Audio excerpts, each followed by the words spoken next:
What's happening, y'all? Welcome inside the Fantasy Stock Exchange. Danny and Bush coming at you today with another episode of Dynasty Decisions. You guys know the drill on Sundays. This is episode 33. If you guys want your team featured, this is where we cover all of your Dynasty questions, all of your trade questions, rookie pick questions, rebuilding, contending type of questions. If you want your team featured, there's 3 ways that you can get them, or I guess 4 ways you can get them featured. You can become a Patreon, or a patron. Sorry, I always fucking screw that up. You can become a patron, and you'll get your team featured first and foremost. You'll get first priority. And if, we have extra spots available, you can DM us on Twitter, on Discord. The link is in the description for that, or you can just email us if you don't have Twitter, Discord, etc. So that was a lot of mumbo jumbo. Danny, how you doing?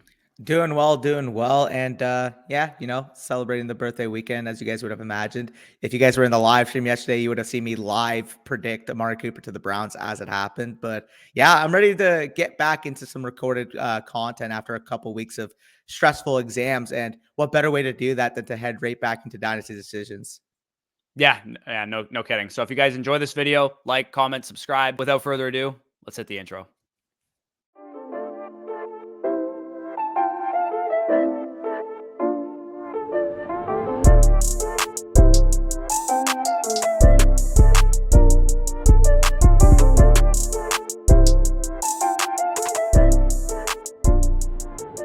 Okay, so quick housekeeping note before we get into this. Our Patreon Dynasty Rankings Manifesto has been officially updated. We've added rookies in there. We have our top 36 available for one quarterback and for Superflex. We've added rookies into our top 100s for Superflex and for one quarterback leagues as well. So if you guys want our Dynasty Rankings Manifesto, available on the Patreon, link is in the description.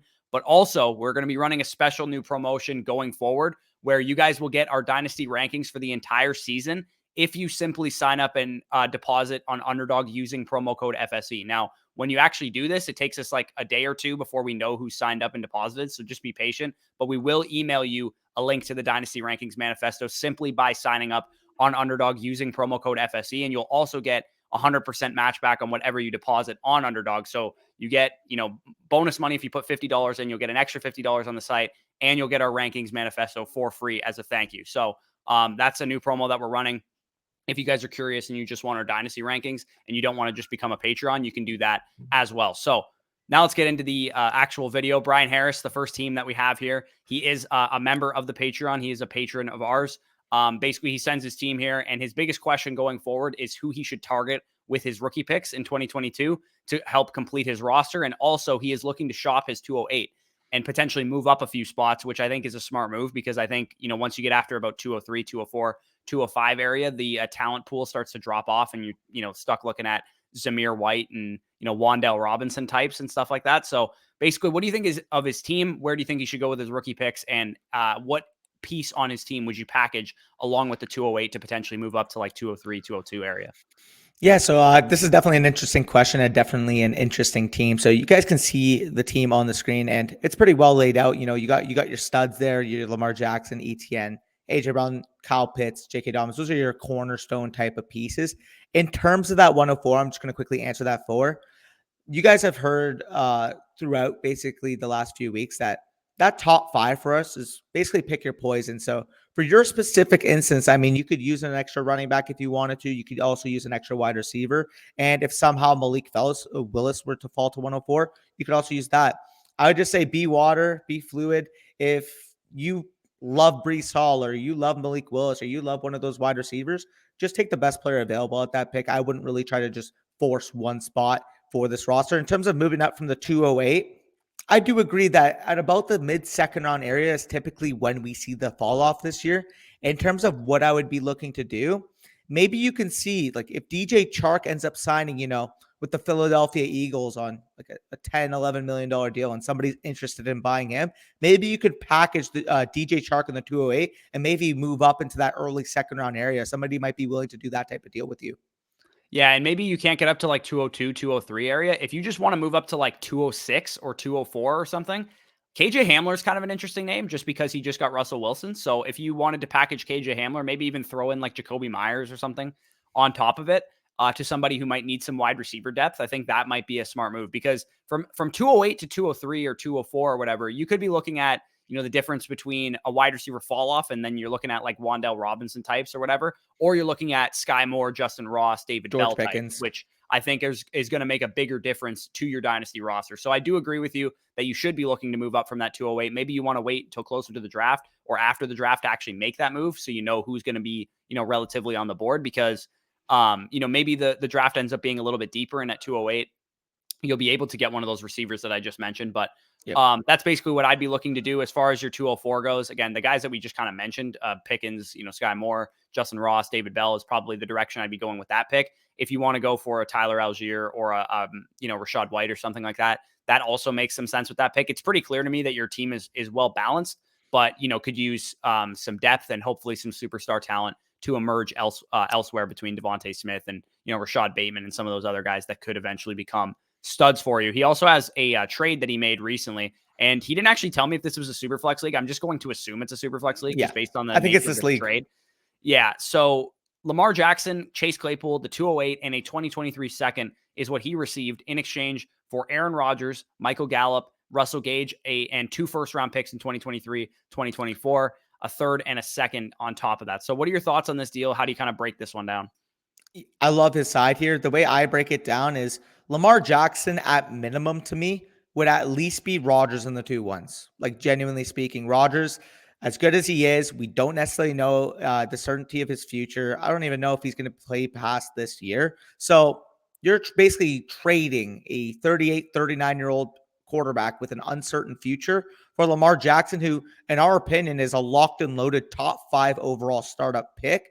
You're going to have to pay a premium to get those guys. And to be honest, Rodgers in the 2-1s, I would do any day of the week to go and secure a guy like Lamar Jackson, who has shown legitimate fantasy breaking type of upside. So if we were to cancel that out, Lamar Jackson and then Aaron Rodgers in the 2-1s, you're basically talking Gallup, Gage, a second and a third for Claypool, the 208 in a 2023 second. I would prefer the Claypool side. Take a chance at a young ascending talent that Claypool is. Obviously should potentially get a quarterback upgrade this year. And you're also getting 2 second rounders in exchange for the second, third, and Russell Gage. Like, I love your side of the deal here. Yeah, I think when you break down, like, if we were to order all the best assets in this deal, like the top 6 assets in this deal or top 7 assets in this deal, you're probably getting like 4 or 5 of them, which is usually something you want to do. And like you said, Lamar Jackson is a tier above anybody else in this trade as well, probably 2 tiers above everybody else in this trade. Yeah. So definitely really like that for you. I think going forward, you're pretty well set up to just spend your draft picks. Should be competitive this year. I'm not sure how competitive, if got some super teams in your league or whatever, but should be a playoff team and well set up for the future as well. So I think you're in a good spot here, Brian. For sure. So any closing thoughts on Bryan's team, or should we move on to CobraKai? No, we can go on to CobraKai's team, also a member of the Patreon, 12-team, half PPR, super flex, one quarterback and a super flex spot. He just traded David Montgomery and the 307 for DJ Moore. So we'll quick thoughts on that trade.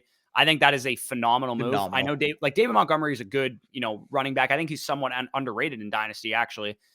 But DJ Moore to me is, a tier 2 or 3 wide receiver in Dynasty and a much safer asset going forward, who could see a big time upgrade in his value if the Carolina Panthers make a move for Deshaun Watson.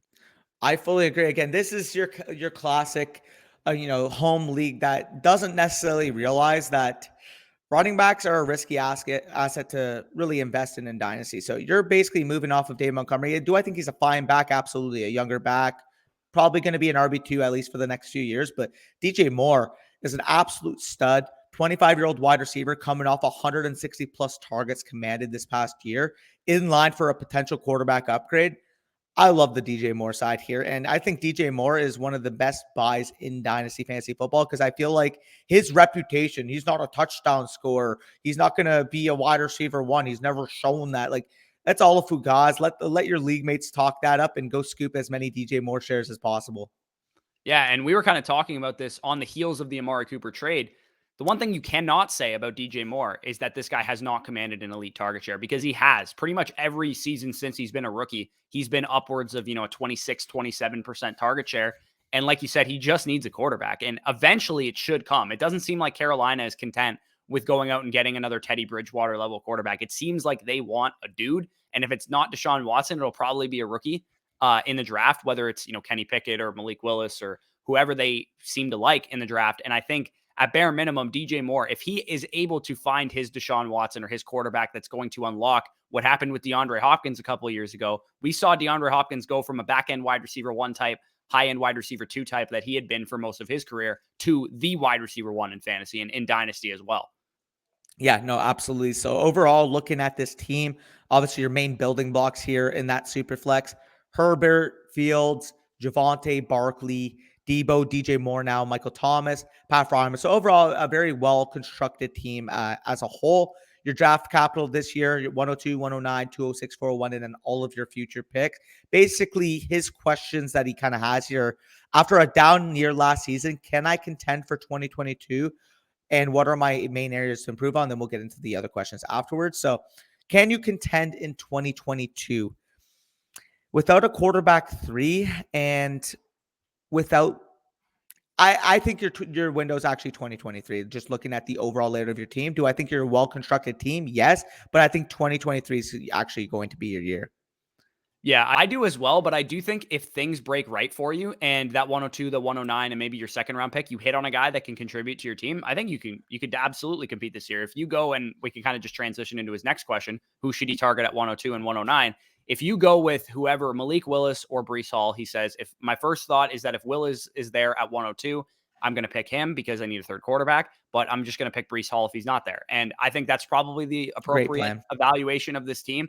As much as Breece Hall would be a phenomenal asset to this team, I don't mind just going with Malik Willis and getting the stud quarterback. However, I will say you do have the 109. And to me, the difference between Breece Hall and, Kenny Pickett or Sam Howell or, Matt Corral versus Malik Willis and maybe Isaiah Spiller falls there, but I highly doubt it. So it's more likely that you're going to go with a wide receiver pick or Jameson, or you go with like Jameson Williams, Olave. Chris Olave or something. That might be worth going with Breece Hall at 102 if he ends up being there. But I would say Breece Hall's a running back in most casual leagues. He's probably going to go at the 101. So I'm fine with just taking Malik Willis at that 102.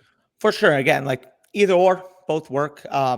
Honestly, just pick your poison. I think both are well worth that pick. In terms of the 109, we kind of mentioned some names, your Olaves, your Spillers, your Williams, one of the quarterbacks. I mean, there's a lot of good type of pieces there. And in terms of the 206, realistically, looking at some of the mocks that we've kind of done thus far, the value should dictate that the wide receiver is going to be the best player on the board there. So if you're looking at, Sky Moore, Justin Ross, George Pickens type at that pick, that's what I would be looking to aim to do.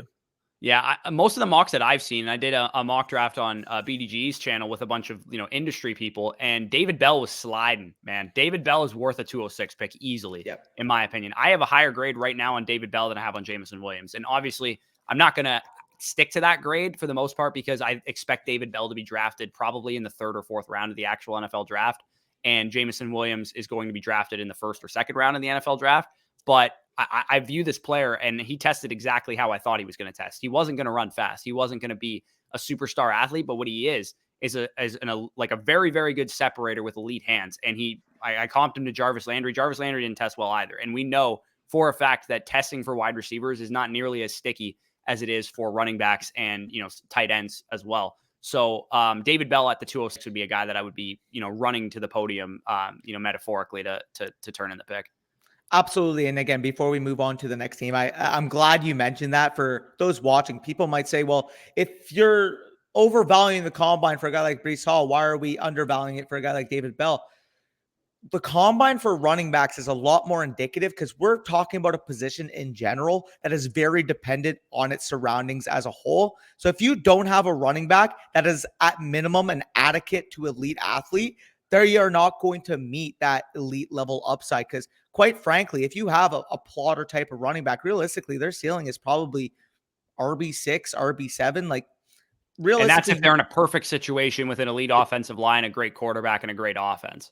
Absolutely. Like, for example, I mean, we saw, like, as much as I love Najee Harris, we saw last year, like, he got all the volume in the world. He got all the receiving volume, all the rushing volume, you name it. He was touching the ball like 20 to 25 times a game.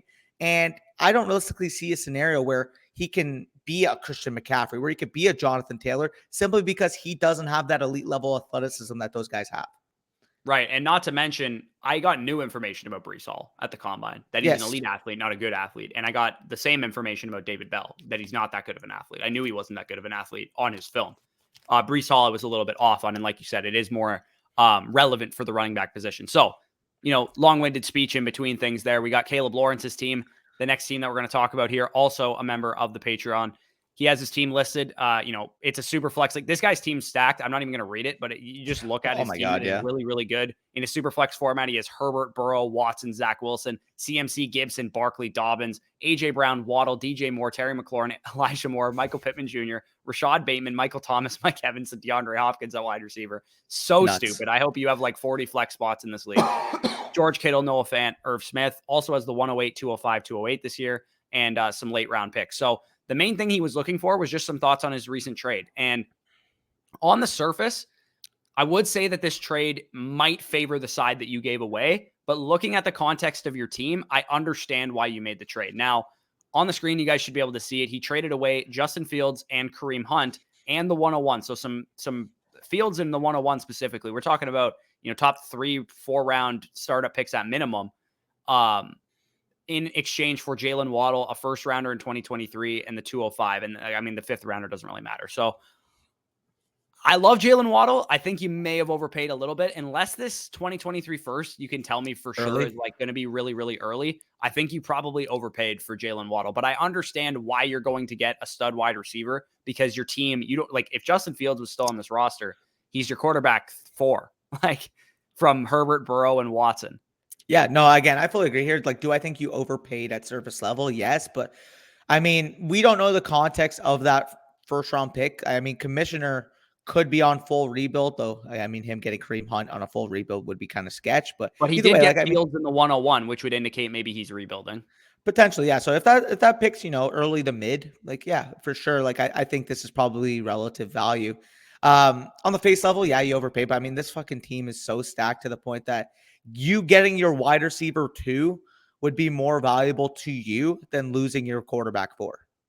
Right. The only thing I will say is the underrated part of this deal is that you'd be losing Breece Hall, which I think would really, really benefit your team, just Yeah. because you have 2 running backs that are, not the youngest guys in the world. And one of your running backs is coming off of an ACL tear. So I think I probably would have stuck with the 101, picked Breece Hall and added him to this running back core, because that gives you insurance if Christian McCaffrey does remain injured, if Saquon Barkley does remain injured, J.K. Yeah. Dobbins maybe has a slow start. Antonio Gibson is also not shown a complete 100% ability to be a stud workhorse RB1. Adding Breece Hall to this running back core probably would have been what I had done, and maybe just look to shop Fields by himself. If you had done this deal without the 101 for future first swap, I probably would have been more willing, because I mean, Kareem Hunt's probably, worth like a mid to late second round pick. Although I prefer Fields in your situation, you can make the argument that Waddle versus Fields is relatively close as well. So I wouldn't mind it as much. It's just moving off of such a sure thing this year at the 101, especially in the position you are as a contender, is a little sketch in my opinion.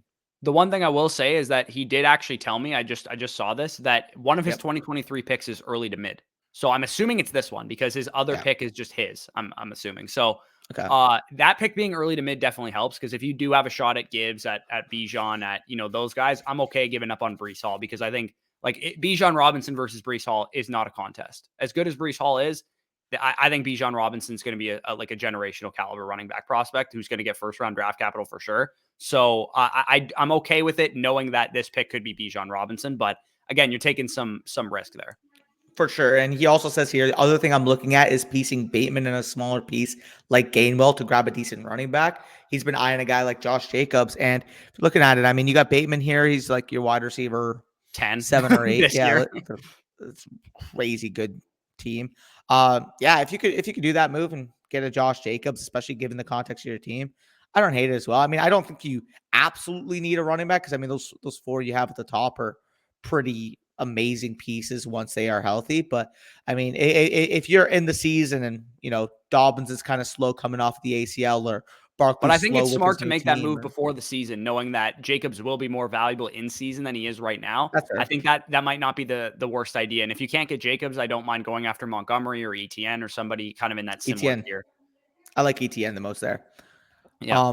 But either way, we can move on to our next patron, and that's going to be Derek, a 1 quarterback half PPR league. And I'll let you take it away with the roster here. Yeah, so you guys can see his team. He has Burrow and a 1 quarterback, Mixon, Josh Jacobs, ETN at running back, McLaurin, Hollywood, Judy, Calvin Ridley, Chase Claypool at wide receiver, Mark Andrews as his tight end. Then he has a lot of second-round picks. He has 5 second-round picks and the 109. Does not have his 2023 first, but he does have 2 second-rounders next year. His main questions, basically, he won the championship last year, so he's trying to go for a repeat. Overall thoughts on his team, whether it's a contender again. He did make a number of recent trades. So let's actually go over the trades first before we talk about his other questions. Yep. So he made some recent trades, and I got to say, I'm not in favor of this first one. He did make some better ones after this one, but he traded away Deontay Johnson and Amon-Ra St. Brown in exchange for Terry McLaurin, Chase Claypool, and the 210. So what are your thoughts on that move? How do you break that one down? For me, the way I break this down is that Amon-Ra St. Brown, I would rather have than Chase Claypool and the 210, to be honest. Yes. And Deontay Johnson over McLaurin pretty easily. Yeah, I mean, I think you gave up the two best assets in the deal, which is, I mean, McLaurin over I would rather have ARSB, McLaurin probably than Amon-Ra, but I think two of the best three Amon-Ra assets. is closer to McLaurin than he is to Claypool, in my opinion. I agree. I know that, and I agree there. Never high on ARSB. It's just I at the beginning of the offseason, once he was like, wide receiver 15 on Keep Trade Cut, I would have said that, but he did command targets last year, and commanding targets, people are going to say, oh, Hawkins and Swift was hurt. Like, he was still commanding targets almost at a 15% rate when those guys were even on the field. So for a rookie 4th-round pick to earn the playing time that he did, to earn the target share that he did, even when those guys were on the field, was impressive. So I am a lot higher on ARSB than I was at the beginning of the offseason. And fear of regression for Deontay, I can't see it. I mean, this guy commands targets at an elite rate and now is potentially getting a quarterback upgrade. I'm not a big fan of this deal. Yeah, no, I just think you're a little bit overthinking Deontay Johnson. I think what Deontay Johnson has done so far just screams that he's going to be, a 150 target per season type of wide receiver. And I know, Big Ben throws short and all this kind of stuff, but it's the same offense. It's the same offensive scheme. No matter what quarterback that they have, they're still going to want to throw the ball to Deontay Johnson because he's that good. Yep. No, I fully agree there. So moving on to the next deal, he ended up giving away ETN 207. He got the ETN side. Oh, so he ended up getting ETN 207 and Callaway in exchange for Penny and 110.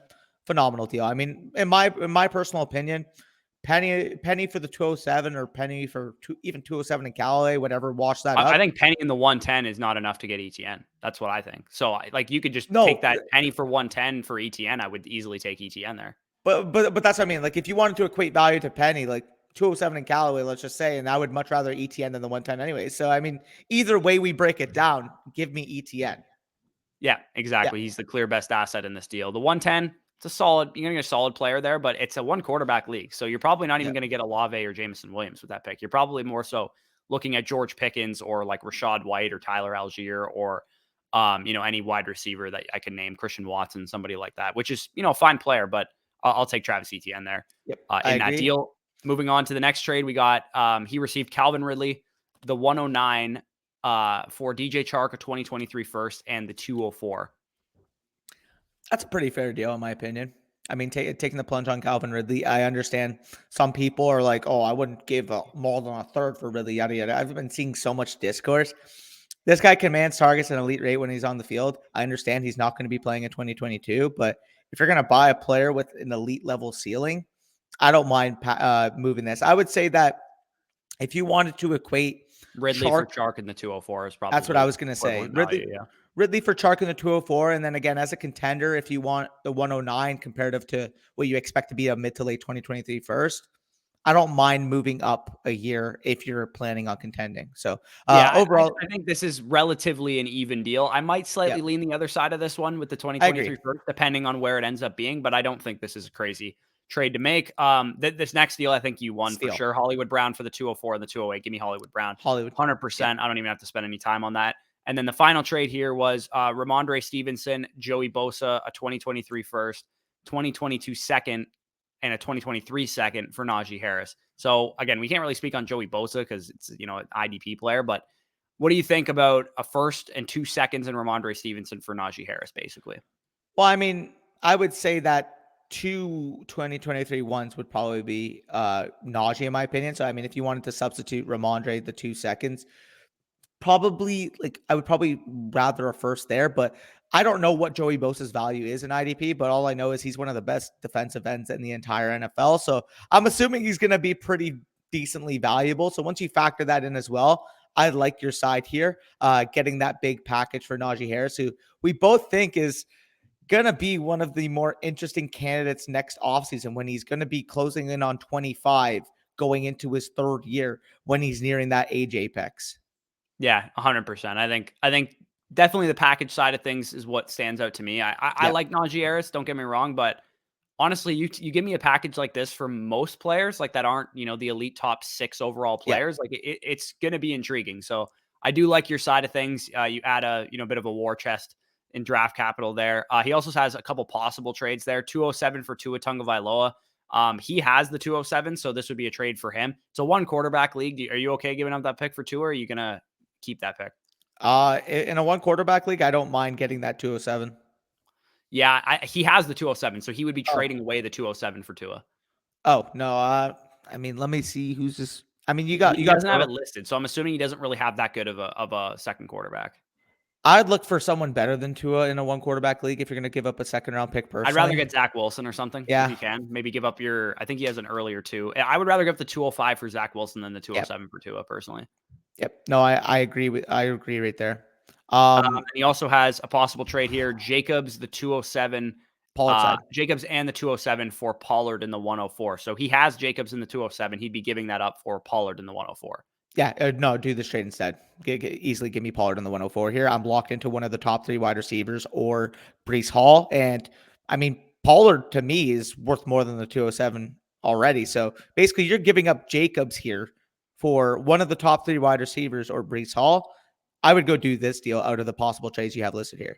Yeah, and I wouldn't do that last deal, 207 and 210 for Melvin Gordon. I would rather keep those second round picks in conjunction to that.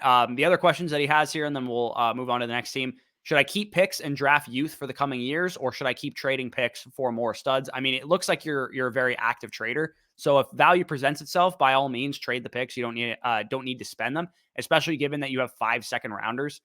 It makes sense to maybe move 1 or 2 of those, look for future picks if you can, or something like that. If, on the board at 203, somebody really wants a player and you can package them the 203 and the 210 for their late 2023 first or something like that, I'm absolutely willing to do something like that. But by all means, just spend the picks if you want to, because you got, a pretty good foundation here. The only thing that stands out to me is that you might be lacking some superstar talent. You have a lot of very good pieces, but nothing that stands out as a guy that's a huge difference maker. And of course, Joe Mixon doesn't necessarily fit the description of this team, which is a very young team. So if you can shop Joe Mixon and see what you can get for him. He also asked, should I draft a rookie quarterback that will be a starter or wait until a quarterback breaks out weeks 1 to 3? I would say using one of your second round picks, I'm absolutely okay drafting a rookie quarterback because it's a one quarterback league at that 203, 205, 207 range. You should be able to get one of Malik Willis, Sam Howell, Matt Corral, or Kenny Pickett. Maybe even by 210, you can get one of those guys. Or if Desmond Ridder gets good draft capital and you can get him at like 210, 207, that makes some sense to me. I don't mind just replenishing your second quarterback with a rookie instead of, trading for Tua or Zach Wilson or whoever you kind of already talked about. Yeah, I fully agree. I mean, potentially we could see, Malik Willis even fall into like that 203 in a one quarterback league.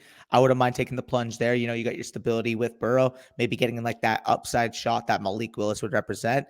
You already have Burrow. You don't have to worry about somebody plugging in right away as your starting quarterback. So taking a plunge on a guy that in Malik Willis has a legitimate fantasy breaking type of ceiling, I'd be fine with doing that as well. Yep, for sure. So before we get into the next team, we got to pay some bills around here. Of course, you guys are going to hear from our sponsors over at Manscaped, and you'll be hearing that message right now. What's happening, y'all? Can I get a round of applause for everyone? Today, I am excited to announce that Manscaped has launched their Ultra Premium Collection. Believe it or not, this ad is not about your private parts. I'm talking about leveling up your hygiene routine with your favorite manly scent. This all-in-one skin and hair care kit for the everyday man covers you from head to toe, literally. Manscaped is trusted below the waist. Now you got to trust them with the rest. Join the 4 million men worldwide, including Danny and myself, who trust Manscaped by going to manscaped.com with promo code BUSH for 20% off plus free shipping. I know myself personally with these products, I really appreciate the fact that they are all, natural ingredients. All of the products are animal cruelty free and vegan and all that stuff. That stuff is really important to me. I like to know that what I'm putting on my body is very natural, and you don't get that benefit with store-bought stuff, hygiene products. And it's really important just to have a grooming routine in general. Now, we all know how essential the Manscaped Lawnmower 4.0 is, which you guys have heard us talk about in the past, for that precise trim below the belt. The advanced skin safe technology reduces cuts to your most delicate areas. It's waterproof, so you can use it in the shower. But now you can enhance your perfect grooming routine with their ultra premium collection. And this package includes the Manscaped Premium Deodorant. And no, it's not for your balls like we've talked about in the past. It's for your armpits. This deodorant dries clear, is aluminum free, and it smells like their signature scent. So it's not going to ruin any of your clothes.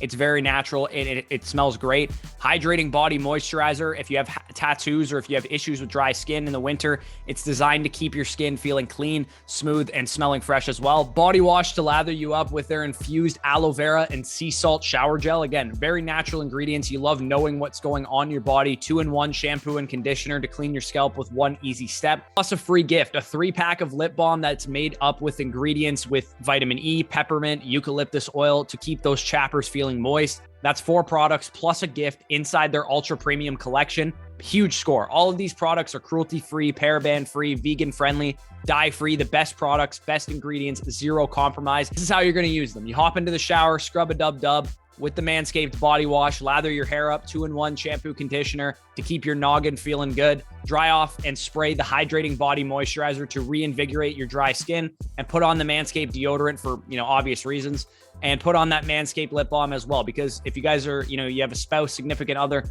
nobody is going to kiss your chapped lips. So make sure you use that free gift as well. Getting dressed afterward is optional, of course, but wear one great scent all day long. I know myself personally, when I worked in an office atmosphere, they didn't appreciate when we wore colognes, heavy scents and stuff like that. This is a real light scent. Really smells good, really smells natural, so you won't, infuriate your HR manager either. Get that ultra premium collection hot off the shelves. Get 20% off and free shipping with the code BUSH at manscaped.com. That's 20% off plus free shipping with promo code BUSH at manscaped.com on their ultra premium collection. The power of attraction is now in a bottle thanks to Manscaped. All right, so big thanks to Manscaped. Promo code BUSH, 20% off plus free shipping as usual. TV Bucs trade, just a simple trade question here. We have a 12-team, 1-quarterback league where TB Bucs would be trading away Joe Mixon and DJ Moore in exchange for the 101 and a 2023 first. Now, I'm assuming the person trading away trading for Joe Mixon and DJ Moore is a contender. So if this is their 2023 first, I'm assuming it's not going to be early. It's going to be mid to late around that area. So what are your thoughts with the assumption that this first is mid to late? If this is a mid to late first, I would rather the DJ Moore side here. However, what I would be more willing to do in this scenario, if this guy wants Joe Mixon, I'd be willing to do instead maybe Joe Mixon in a second for that 101 as a contender, or as a contender in his perspective. He's getting a win now type of running back who was a top 5 running back last year, and he's still getting a draft compensation, while you as a rebuilder here would be getting the 101. So I would look to make that type of move rather than just kind of moving Joe Mixon, or just getting that 2023 first, which we expect to be mid to late. Yeah, I'm actually, to be honest, I'd be willing to give him a first round pick on top of Joe Mixon for the 101, like a late first, like 112, 111 or something, if you have it, because this is a 1-quarterback league, right? So we're talking about in a super flex format, more of like a early second round type of piece at the 111, 112 area. So if you trade Joe Mixon in the 111 or the 112 for the 101, you're going from Joe Mixon and let's say George Pickens to Breece Hall, which I think is a worthy trade to make, because I would much rather have Breece Hall than Joe Mixon. I don't really care what Joe Mixon's production was last year. You can make a feasible argument to me that Breece Hall is going to get the draft capital and the landing spot that would equate to him potentially even outscoring Joe Mixon next season. Yeah, no, I fully agree with that as well. But with this trade that's currently standing, again, I would more so rather do Mixon plus for the 101 than also give DJ Moore in this and get a random 2023 What could he first. add to the DJ or to the draft pick compensation side to make you want to do this trade? I would need at least an early second this year, at least a minimum. Yeah, I would say if you can get like a 2024 first on top of this, that would probably be ideal. But if you can't get that, then maybe a second this year and like a third in 2023 or something like that to add to this trade might balance this out a little bit more. But again, I might try and sell these guys separately if you can. If you want to, if you're rebuilding or whatever, I don't know what the state of your team is because you just sent the trade. But if you're trying to move off of some of these pieces because you're looking to tear it down, I would shop these guys separately to different people if you can. Yep. No, I fully agree with you. So any other closing thoughts on TB Bucs trade question, or should we move on to Borbin Kearns? No, we can move on to Borbin Kearns' team. which is if you guys are baseball fans, a little spin on Corbin Burns, a pitcher. So a little shout True. out there. But overall, this is a 12-team super flex league with a 2-point tight end premium. And my God, I mean, Mahomes and Prescott is definitely a good locked and loaded first two to have in a super flex league. Obviously, a running back, Montgomery, Harris, ETN, receiver, Diggs, Lamb, Ridley, Devontae, tight end, Darren Waller. Like, this is a very, very good team. Obviously, you don't have many picks this year, but you have all your picks intact in 2023. So you're in a good spot there. He kind of wanted us to look over his trades, and he also says that I traded back and punted year one so he can go all in this year in 2022. He cashed out most of his 2022 picks for more win now pieces. And overall, he said he's done an okay job balancing youth and players in their prime. What he basically wants us to do is look through these trades and overall kind of give him an outlook as to what he can do with this team. So let's start with the first trade here. He ended up giving away Elijah Mitchell and T. Higgins and ended up receiving Travis Etienne and Stephon Diggs. So I'll let you kind of talk about this. What are your thoughts on this deal on face value? That's a close one, man. Because I think you could very well make the argument that if Travis Etienne he's the key piece in this trade, I think, because if Travis Etienne becomes the elite fantasy running back that I think he can become, then we're talking about a trade that you probably won. But as it stands right now, I think the difference between Etienne and Mitchell is probably smaller than the difference between Higgins and Diggs for me in Dynasty. But I mean, you're committing to more of a win now build. I don't think it's a huge difference between Higgins and Diggs in a Dynasty where you're trying to win. So I don't think this is a bad trade, but I think it's probably like a win-win for both sides because I'm Yep. assuming that person is maybe looking towards more of the future kind of thing. I agree with you there. No, I definitely fully agree. I think Higgins is my favorite asset in this deal, but I think ETN and Diggs are closer to Higgins than Mitchell is to ETN, who I would say is the third asset in this deal. Right. Yes. It kind of all depends on the two running backs, how they shake out. Because if Mitchell becomes, he was a 6th-round pick, but it doesn't matter anymore. His draft capital isn't relevant because he's this, mid RB2, high end RB2, back end RB1 type in a good offense with an exciting young quarterback and a bunch of great pieces around him, then it doesn't really matter. And if Travis Etienne becomes, a 70 reception RB1, then you won this trade basically. Yep, absolutely agree. So the next deal, he ended up giving up Kyle Trask, Blake Jarwin, the 104 this year and the 110 this year. And in exchange, ended up receiving Dalvin Cook and Calvin Ridley. And I'm not a big fan of this. I'll be completely No, honest. I'm not either. It's really just Dalvin Cook. Yeah. I just don't want to trade for him. I know he's, Dalvin Cook. And the one thing I will say is it looks like he did flip Cook eventually. So he's not actually on his team anymore. But I'm not a big fan of trading for Dalvin Cook right now because I think you're going to pay more than the longevity of his production will actually end up playing out. Because I talked about this kind of already in depth on Wednesday's video or whatever day it was. So go check that video out if you haven't seen it. It says sell these RBs now and has Dalvin Cook on the thumbnail. And I talked about the running back age and touch apex, and Dalvin Cook still has quite a lot of value, as you guys can see in this trade, to the point that I'm more so looking to sell Dalvin Cook if I have him, less so than buy him, because I think when you buy Dalvin Cook, you're getting maybe 1 year of production relative to the 2 to 3 years that you might be expecting. Yep. No, I fully agree with you there. Just not a big fan.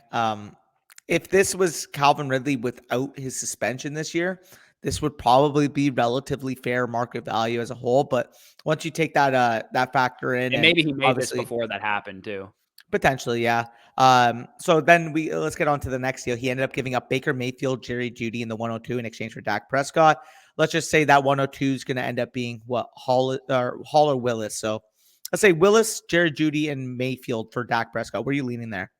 I think that's fair. I don't think it's, Agreed. decidedly one way or the other. I think that's pretty fair value. If you're going to go for a win now quarterback, Dak Prescott isn't old. He's not like he's, 36 years old or 28, anything 29. like that. He's still going to be, relevant for the next 5-6 years, we assume. So I would say Dak Prescott's worth that package. I don't think you overpaid for him.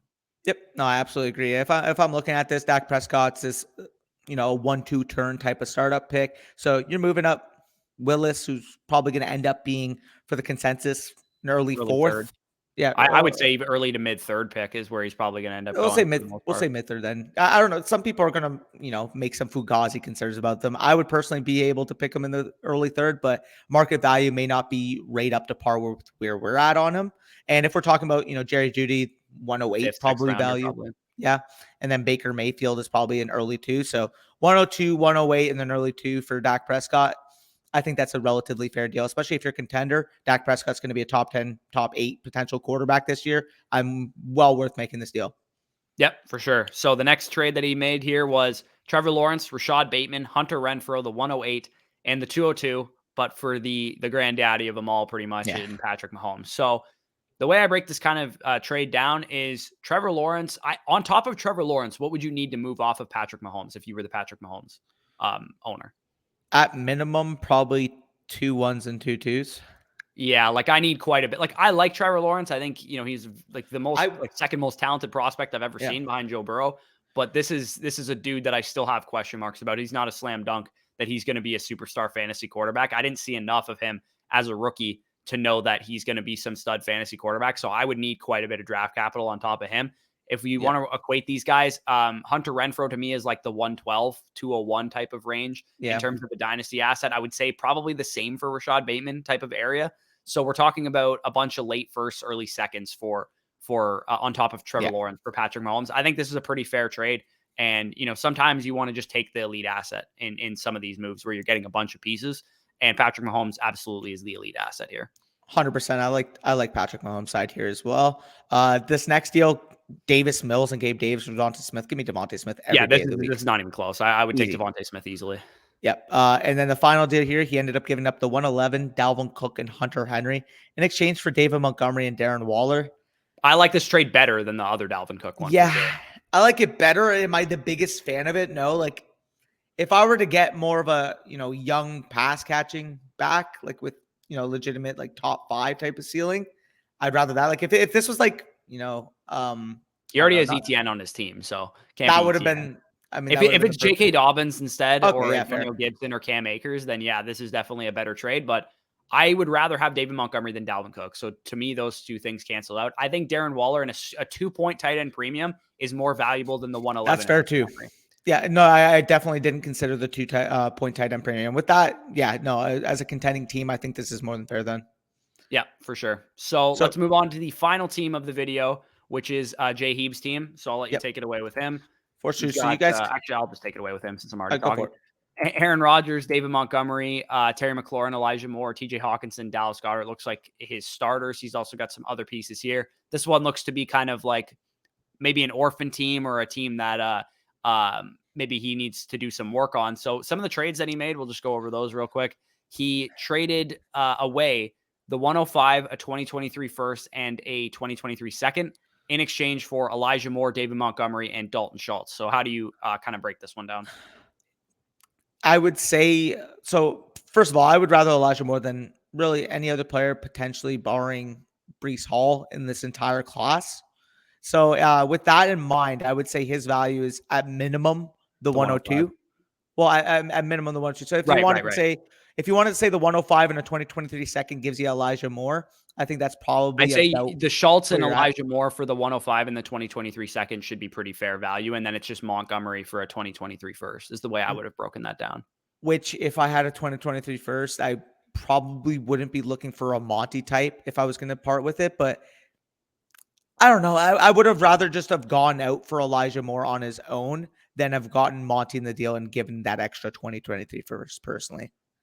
Yeah. The tough thing for me is this team is really, really stuck in limbo now because you just invested in a running back that's, 25 years old, who's probably got 2, maybe 3 years left of good production in David Montgomery. And again, he's a free agent after this year. So we don't know if that's going to be in Chicago or if he's going to sign, a contract where he's like part of a committee more so than what he is with the Bears. So I would say this team's kind of in limbo right now, which is never a position that you want to be in.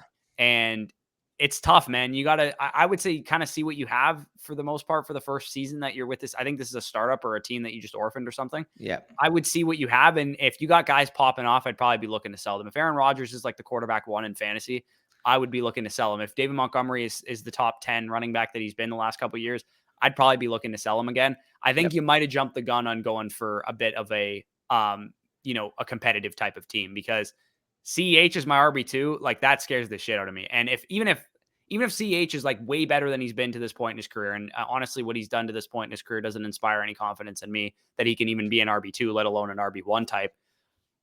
if he goes down, you got Darrell Williams, Kenyon Drake, Ronald Jones. Like the running back core is just a little rough for me.